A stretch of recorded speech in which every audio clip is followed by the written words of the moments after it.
You're listening to the REI Marketing Nerds Podcast, the leading resource for real estate investors who want to dominate their market online. Dan Barrett is the founder of AdWords Nerds, a high-tech digital agency focusing exclusively on helping real estate investors like you get more leads and deals online, outsmart your competition, and live a freer, more awesome life. And now, your host, Dan Barrett.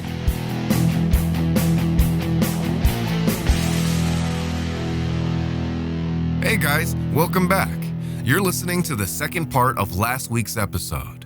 Let's jump back in.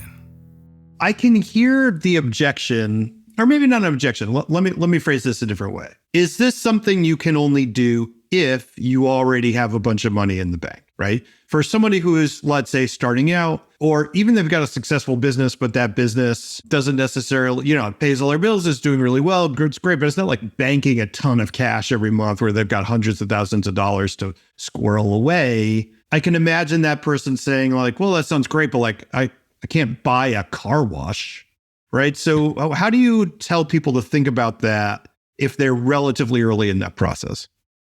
Yeah, I can say I've been there, done that. I understand because, the one thing happened to me is in the recession, I got my butt kicked. So I went from financially independent and then the recession hit, and especially because I started doing more flipping and things like that. And I was trying to flip higher value homes, which got hit the hardest in the recession. I went from millionaire to upside down millionaire. Yeah. And meaning that was over $1 million in debt. Or in other words, the homeless guy on the street had $1 million more than I did, right? I had no money, no credit left. I avoided bankruptcy, not without getting daily creditor calls and things like that. But I get it. I had to start from nothing. And the best way to do that is active income. So if you're in your business, whatever the business that is, even if you're doing this as a side hustle in the real estate game, great, do it. If you're going to be wholesaling, awesome, do it. Make that your economic engine, generate that income. Here's the mistake that I see real estate investors make. Well, I'm not going to say real estate business owners make, because there are many business owners in real estate space that are not investors, right? I'm in a group called Collective Genius that has a lot of investors like that. And the problem is that many times they might make multi-million dollars in their wholesaling or flipping business, but they have no passive income. Like if their business gets shut down because of COVID or that little, 2-month shutdown or whatever it might be, if something like that happens, they're hosed. And we saw this happen even with 2022 being a really brutal year for a lot of people in the wholesaling business and flipping business. Well, you got to at least earmark some of that money, some of those profits. I mean, great, keep generating income. Keep, put your money into marketing and things like that actually helps build and grow your revenue inside your business. But take some of that home, keep some of those profits. I would recommend reading the book Profit First by Mike Michalowicz. Great book. He talks about creating separate buckets where you actually put profits into. The problem and this is not just real estate investors, this is business owners in general, right? Business owners in general will get caught in their own rat race. They'll get to the point where they build up a 7-figure, 8-figure or plus business.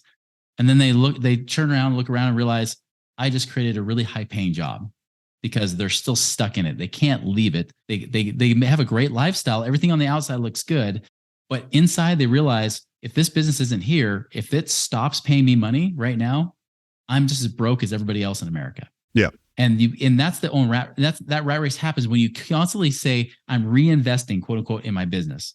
The truth is you're just spending money in your business.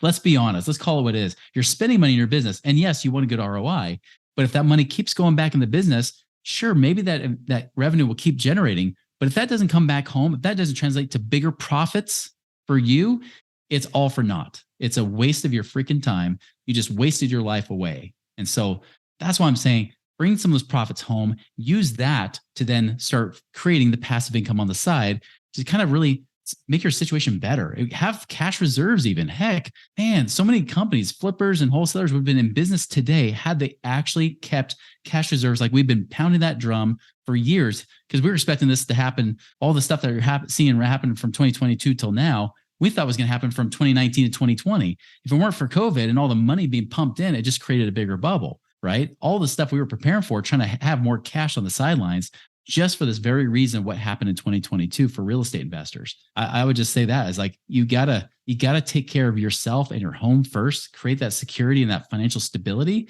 while you're also growing your business. So how much money do you usually tell people to aim for in terms of, okay, hey, I want to start investing in some passive income? Is it the kind of thing where you're like, yeah, you really need X amount in order to get started, so just focus on that first? Is it just depend on the situation where you want to put your money? How do you think through, like, if people are like, okay, I know I want to do this. I know I want to save the cash. I've got the active income, just I'm going to save it. What are they aiming for in terms of, that's the starting point, I'm going to start investing in something that's going to generate passive income for me? That's a great question. I mean, you can invest with as little as $1,000, but I wouldn't necessarily recommend that.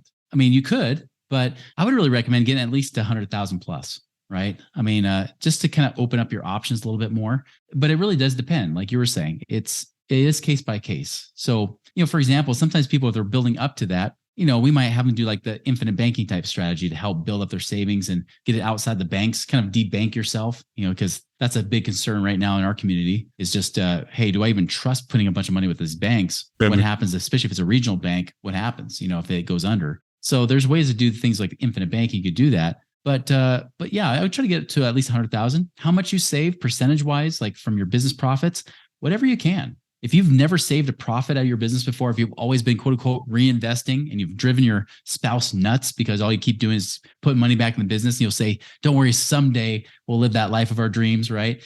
If you've been doing that, start with freaking $20 a week being taken out automatically out of your bank account into a separate account, right? Something like that. Just anything, $100, I don't care. Try something and then build up to that. Just get in the habit of moving money over. You'll realize it's so freaking easy. You won't even miss the money when you move it over into your own profit bucket, right? I have found for sure, and I probably don't save as much as I should, like a lot of people, right? But it's like, I have found for sure that I didn't save at all until I just made it automatically debit on, and I just put it on a thing and it just happened. And it's like all my savings are now. Because I'm like, if it's like, oh, I'm going to put it in the calendar and I'm going to make a thing, it's almost like having a kid, right? There's never a time that feels like the right time. It's like, oh, well, so we just moved or whatever. Like there's always an excuse not to do it. But when you do it automatically, you're exactly right. Like you don't feel it because you never knew you had it, right? That's right. So I would love to transition. You mentioned infinite banking. I saw this on the website. I was doing research on you, and this was the thing that I highlighted because I have a friend that always talks about being his own bank. And it's always sounded really fascinating to me. And infinite banking is like, I looked at the page. I was like, I made a very serious face. I stroked my beard and I was like, yes. And I got to be honest, I have no idea what it is. So I read it, but I don't get it. So I want you to explain it to me, explain it to the listeners. What is infinite banking? This is something that you help people with. Well, let's back up and just, what is the basic concept we're talking about here? Yeah. Infinite banking is a tax-free supercharged savings account. It's essentially a way for you to be able to get your investment money to pay you twice. Now here's how it works. Like you're basically it's really just life insurance, right? Using whole life insurance specifically is the vehicle you use for your savings account. Okay. Most of us, we take money into checking your savings and we go and we invest it, right? And that's great. You make your return off your investment in one place. But wouldn't it be awesome if the money you're using from your bank account, wouldn't it be awesome if all of a sudden you could still invest that money, but the money's still in the bank account earning interest, right? Now, granted, banks, they pay you 0.nothing%. So they pay you crap, right? But what if that bank was paying you, say 4, 5, 6%? And not to mention it's tax-free. Oh, and not to mention it's protected from lawsuits and creditors. In most states, 100% protected. So you can have millions in here. Someone sues you and wins and they can't touch it. They can get to your savings accounts. They can get to most of your investment accounts. They can even get you a lien on your house, but they can't touch this money. It's protected for you. That's basically what you can do with infinite banking, right? You can use this whole life insurance policy, not just buy it for the death benefit, which is what a lot of people teach about, even in the infinite banking space, right? But, and in fact, I'll tell you a story because when I first heard about it, I had just quit being a financial advisor. And as I meet these real estate investors, kind of like what you had heard, like, oh, you got to try this infinite banking thing. Nelson Nash, read his book. It's great. And I read the book and I drank the Kool-Aid. I said, cool. How do I set it up? Now I had a life insurance license, but I had no clue about whole life because I ripped on it as a financial advisor. I was like, oh, whole life sucks. I never seen a whole life policy before, but that's what all the other financial advisors told me to tell everybody, right? They suck. Well, needless to say, I had a guy that was a real estate investor. He helped me set it up. And I remember saying, man, these things are kind of expensive up front. He's like, oh, they are up front, but then over time, you'll have money in these things. Eventually, when you pay for those insurance costs that are front loaded, you'll start having cash in year 3 and so on. Well, the recession hit me pretty dang hard. The $25,000 I paid into it was gone because it all went to costs. So pretty soon I'm hosed and I can't keep paying the premium. So I lost it. I was like, that was the most expensive term insurance I've ever bought, because that's really what it was. I had no cash. I found out later that he lied to me. I even asked him up front. I said, is there a way I can overfund this and get cash from day one? He said, no, you'll get taxed if you do that. He was only partially truth. It was that white, that chicken poop with a white speck in it, right? The theme that's good up in the call. Yeah. Yeah, because the way he designed it, that was the case. But he could have designed it better. I actually had a 2-hour debate with him. I showed him numbers because I ran my own life insurance numbers. I said, look, I could have done it this way. And finally, after all the excuses were gone, he just said, Chris, I just couldn't afford to cut my commissions. And I said, that is why I'll never send you another person or referral again. And I was pissed. And it kind of became my mission. That was back in like 2008, 2009. It became my mission to actually get better. The cool thing is, if you have them set up right, the first year, instead of having zero cash in the first year, or even the first 2 years, you have about 85% of what you paid in by that second year. You would actually have cash from day one, even if you do it right. But if you do it with the traditional insurance agent, they have no clue what you're talking about. They don't even know how to do it, or they'll screw it up, or they work with like Northwestern Mutual, and those guys suck because you get raped for with all the insurance costs that come out of there. I actually showed a lady, she was going to put $22,000 a year. Year one, she'd have $400. I said, look, $22,000 in this one, you'll have over almost $18,000. You want $400 or $18,000? She's like, wow, how is it so much better? Because I cut the commissions and the cost back as much as they can go without breaking the bank, breaking the tax rules. So anyways, long story short, the reason it's awesome for real estate investors specifically, or even for business owners in general, is that this is money you can have on hand to use to not just go and invest or go to put in your business, but the money's still there. You basically get a line of credit against it. So the cash is there as collateral, right? And then the insurance company or a bank, either one, will say, cool, you've got this guaranteed cash in here. We'll give you a loan at a very low interest rate that you can go loan out. Basically, they give you that money, but your money's still compounding tax-free interest inside the account. So say you have $100,000 in there. Well, if you borrow $50,000 from the insurance company, yeah, they're going to charge you interest. And yes, you will pay interest back to them. Don't believe the whole you pay yourself back crap. That's another half truth. But instead, you are paying interest to them. But the cool thing is you're still earning all tax-free interest on that full $100,000. You didn't touch that money at all. You're using their money, arbitraging it, using it to go and invest. So the cool thing is it's kind of like a double arbitrage. You're double dipping because you're still earning these tax-free dividends and you're still earning returns on the investment that you're doing too. And that's why with real estate and business owners, it's like a no-brainer, because it's one of those things that, even a passive investor, somebody who's like a W-2 employee looking to buy a real estate property, if they make say a 10% cash on cash return, this will usually add at least a 1, 2, 3% net cash on cash return on top of that. So you end up netting a higher return with the same dollars out of pocket. So it's really just a way to replace the savings account and do it better. Want to find motivated seller leads online, but don't know where to start? Download our free Motivated Seller Keyword Report today. AdWords nerds have spent over $5 million this year researching the most profitable keywords for finding motivated seller leads. And you can grab these exact keywords when you download our report at www.adwordsnerds.com/keywords.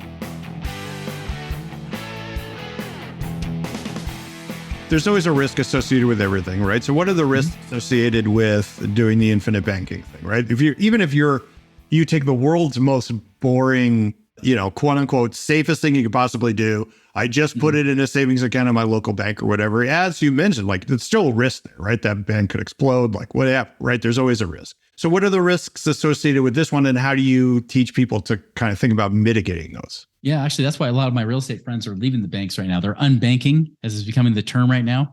Yeah. They're actually pulling it out and moving over here. The cool thing is life insurance companies actually can't do what banks do, where they over leverage. And so they actually go out of business a lot less. So we tend to go there instead of keeping the bank.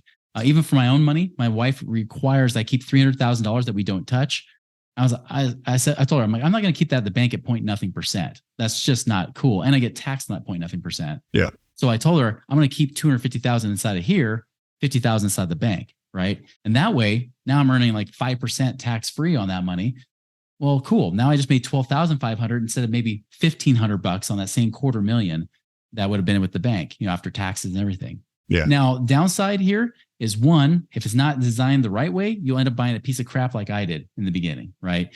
And 99.9% of insurance agents don't know how to do it right. Like I said, I wouldn't even be doing this if people did it right in the first place. That's why we even exist. That's why we design them ourselves. But other risks too, like if you're in bad health, not as good. If you're a smoker, not as good. If you're paycheck to paycheck, if you're literally like, you're not able to even save anything, don't do this strategy. I would just have you buy a convertible cheap term life insurance policy that you can convert later on when you do have cash flow. So you gotta at least have some commitment there. It's not like you just do a one-time dump in. You could, but it kills you in fees if you do it that way. You're better off to pay it, even if it's just over the next 5 or 10 years, right? Like paying into that policy is a much better way to go, and kind of breaking that up annually. So that's some of the warnings I would give there. Yeah, the health thing is a problem because you want to be in it for a certain amount of time in order to capitalize on the sort of accumulating interest. Is that the idea? Well, the insurance costs are more expensive, right? So whenever you're putting money in, costs go up depending on your age and your health rating. So obviously, usually, I take kids out of the picture, right? But generally, the younger you are and the healthier you are, the cheaper the cost, which means your ROI goes up in the way we design these. So yeah, it's definitely a very big effect there. I did have one guy, he was a dentist. He weighed like 350 pounds, and he was a big time investor. And he's like, I want to dump money in this, but let's be honest, I'm in my 50s. I'm a little overweight. I'm not going to get a good rating if I even get a rating at all. And I said, no, you won't. He's like, but how about my wife?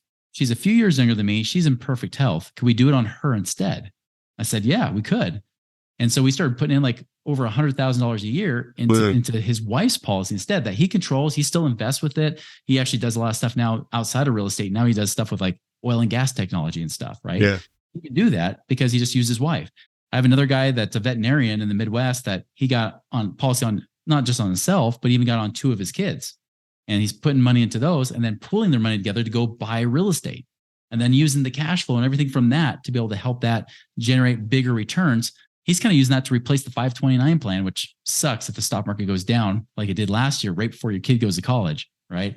Could you imagine having $100,000 you saved up for your kid? Like that's $25,000 a year for 4 years. I got in here. I got it figured out. And then also the market drops 20% down to 80. You still have to pull out the 25 for tuition. So now you're down to like 55,000. You're never going to recover. You're pretty much going to have 3 years of college if you're lucky. Yeah, man. We talked about the timing earlier, right? It's the thing that always freaks me out. Now you kind of talked about this in a roundabout way, but I want to bring this up because every time I talk to somebody who deals with money, right? Mm-hmm. So much of it is really about psychology and working with people and understanding how they think and how they feel and what drives their actions, right? We talked about automating the savings because I would never do it. Even if it's in my calendar, I just never did it, right? Mm-hmm. One of the questions I always ask is, and this is a personal question, right? So one of my problems, and I invest and I do all sorts of automated stuff, but it's not particularly sophisticated, right? It's just I'm kind of doing stuff to do it. And one of the things I always run into is this mindset, which I know is irrational. I absolutely understand logically that it is an irrational mindset. Mm-hmm. But when I get into like investing, I'm always like, I really should have done that 20 years ago. And then I'm like, it's kind of too late. And I'm like, I'm 43. I'm not like 100 years old, right? Yeah. But there's this sense of like, well, if I had done it when I was 20, I'd be like a billionaire. And I didn't. So I'm like, yeah, that was stupid. And then I just kind of don't do it. And like the irrational part is like, of course, every day that goes by, the better day to do it would have been the day before. But I find it like hard to wrap my head around this in an emotional way. So does this come up for you like a lot when you're in your clients? Like, how do you deal with this? Yeah, definitely. Yeah, the whole lost opportunity cost, right? And procrastination. And everybody has different reasons for it. I always challenge people to go back often to your childhood, right? Like where you really were shaped. What were things that maybe you were taught by your parents? Like I had one client from Idaho, for example, where she was completely against a lot of the strategies, not because it wouldn't work. And she was even against her husband being a business owner. But the reason she was against it is because she watched her own father claim bankruptcy twice as really a wantrepreneur, not as much an entrepreneur. So she saw the bad effects of a dad that couldn't provide for his family. They didn't have security. She lost out on her childhood in the sense that they would have to leave and pack up and go live in their grandparents' basement, while he was trying to figure his crap out. I mean, there's a lot of times there's things that might influence that belief. Yeah. If you find the root of that, just like a weed, if you can pull out from the root, that's a big deal. Now, sometimes, usually what I see, at least with us, and this could be different based on what you're describing here, right? Is procrastination sometimes just dealing with not having the confidence. Either one, you don't trust yourself, or two, you just don't know enough about what you're looking at doing, right? Now, if you already learned enough and you're still not acting, then the real question is that I don't trust that investment, or I don't trust, like even in marketing, right? It's like, do I not trust these marketing guys, or is it really me that I don't trust, right? Because usually it comes down to that. It's like, usually I don't trust me or my decision-making skills. And so if that's the case, start small. If that were the kind of situation, I would say, well, look back at your wins. Look back at what you did. Look back, 10, 20 years ago, and you said, you know what? That would have been a good idea. If I did that when I was 20, I would have been a billionaire. And you might almost have to forecast yourself in the future saying, okay, now I'm 53. What would I tell my 43-year-old self today, right now? Look at this situation. What is my 53-year-old self going to say about this? They say, you know what? You dodged a bullet there. It's good you didn't pull the trigger on that because that was an emotional, rash decision. Or, you know what? I wish I did that when I was 43. You might want to reconsider, right? I mean, really just kind of talking to yourself. I mean, everything's about mindset. Like you said, you mentioned scarcity. I mean, scarcity is, fear and other emotions, and not just fear, even greed is an emotion of scarcity. And that can cause bad results. My opinion is that when faith leads over fear, when there's no limits versus putting limits on yourself, we're really that understand that there's more than enough resources for you and then to spare, right? More than enough for everybody. If you really get into that abundant place, you start to see opportunities that you wouldn't have seen normally. Yeah, I definitely think that's true. I think if you are operating from a place where you are constantly worrying about losing what you have, you're going to lose it. You never really are able, you end up losing it, right? Because you don't capitalize on what you could have, and, things atrophy. This isn't an entropic universe, right? Things will degrade over time if you don't constantly focus on growth. Chris, this is all awesome, dude. Now, I mentioned this at the top of the show. The website is moneyripples.com. Moneyripples.com. You can go check this out. You also have a podcast, right? The Money Ripples podcast. You just tell people if they want to look that up. What's the kind of stuff you're talking about on the podcast? How does that work? Yeah, everything financial, right? We talk a lot about alternative investments, why financial advice, the traditional stuff sucks, Wall Street sucks, that kind of thing. I mean, we have over 700 episodes, whether you go on YouTube or you go on, on 700, dude. I thought I was big time with I had 400 episodes or something. And I was like, that's a lot of episodes. 700 is a lot. That is a lot. It is. And they're not all that great. I mean, you go back to those early episodes. If you go back to blogtalkradio.com/moneyripples, you can find the very first ones I did that suck audio only. Right. But no, I mean, we're in our 9th season right now. We're very, very proud of that. We just passed our 9th anniversary, and it's been great because we cover a variety of topics. We even have some guests from time to time as well. And so it's twice a week. But we like to keep them short. So they're usually 20, 25 minutes type of episodes. Cool, man. Yeah. For definitely people should go check that out wherever you get your podcast, right? Is there anywhere specifically they should download it, or just wherever? Yeah, just wherever you get your podcast. It's everywhere. Anywhere fine podcasts are sold, as I like to say. Moneyripples.com is the website. Now, you have a whole bunch of stuff on the website. I really encourage people to go check it out. It's very cool. There's calculators and stuff on there. There's a ton of content. You could go check it out. But if people are more curious than that, they really want to work with you in some way. I know you've got online courses. I know you work with people directly. So can you kind of break down, how do you work with people? What are the different kind of ways that people can actually get your advice and wisdom on their specific situation? Yeah. If you want to get more specific versus just the online courses and things like that. I mean, there is the Wealth Accelerator Academy that I do show up once a month as a group call, but it's a small, intimate group. So people kind of feel like it is personal coaching. It's still, even in that case. We do have one-on-one consulting that we do with our team and whatnot. I mean, if you just do the passive income calculator, we can pretty accurately tell how much passive income you could create in the next 12 months. And that will kind of determine whether you might be a good candidate or fit to work with us. Even on the infinite banking side, I mean, you just reach out, contact us. We don't charge a fee or anything for infinite banking, but even if you've been looking at it, heck, we'll even give you apples to apples and see like, hey, could you, is that good what they just showed you? That other agent showed you? Could you do better? We've got all kinds of stuff we could do there too. That's awesome. Okay, cool. So definitely go check out, again, moneyripples.com. You see right up at the top of the menu there, they've got the calculator thing. You can go check out how much passive income you could generate, which is totally rad. The Money Ripples podcast, online courses, consulting, all this amazing stuff. Are you a big like social media person? You got anywhere else that you want people to follow you necessarily? Yeah. We always love, we're building our YouTube channel. We have the Money Ripples channel and the Money Ripples podcast channel. So we actually separated them, but great videos on both that we put out pretty much daily. Yeah. We also have pretty much any platform, Instagram, TikTok, Facebook, whatever. It's always, LinkedIn. It's all at Money Ripples. All right, cool. Moneyripples.com. Once again, Chris Miles, the anti-financial advisor.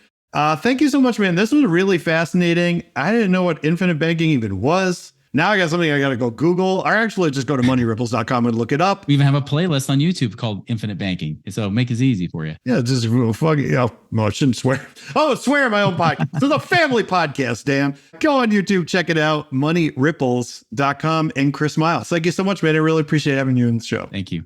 That is it. That's it for our interview this week. As always, if you are looking to get more leads and deals for your real estate investing business online, maybe get some of that profit in the bank that Chris was talking about, you can go over to AdWordsNerds.com. That is AdWordsNerds.com to request a free call with my team. We will help you put together a marketing strategy for your market. As always, go check out our guest, MoneyRipples.com. You can find him on all the socials. And we will be back next week, as in every week, bringing you all sorts of cool interviews and strategies and content about real estate investing and online marketing. I hope you're having an awesome week. Thank you so much for being here. I will talk to you very soon. Cheers.